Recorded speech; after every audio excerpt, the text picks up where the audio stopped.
Welcome to the Slop Farm. Enjoy the video. You've already imported your footage. Now start by verifying sample rate and frame rate match.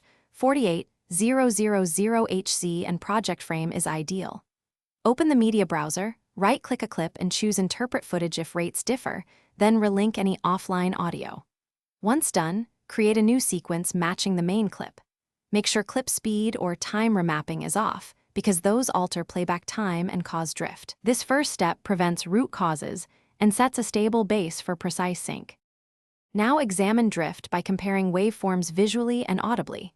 Zoom to a detailed view so you can see peaks at 1/10 or 100th second intervals.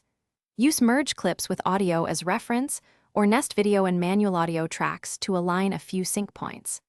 If drift is gradual, apply small slip edits every 30-60 seconds. Place markers on clear transient sounds and nudge audio to match. These precise adjustments correct timecode mismatches and physical recorder clock drift effectively. Finish by rendering the sequence at full quality and export a short test clip to verify sync across devices. Make sure audio conform matches sample rate and bit depth. Re-export only after confirming no pitch shift or resampling artifacts.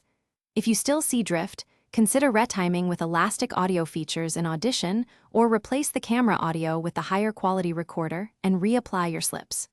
Troubleshooting tip: if drift returns, check recorder battery, firmware, and long-term clock stability before re-editing. Thanks for watching. Consider subscribing if we helped you today.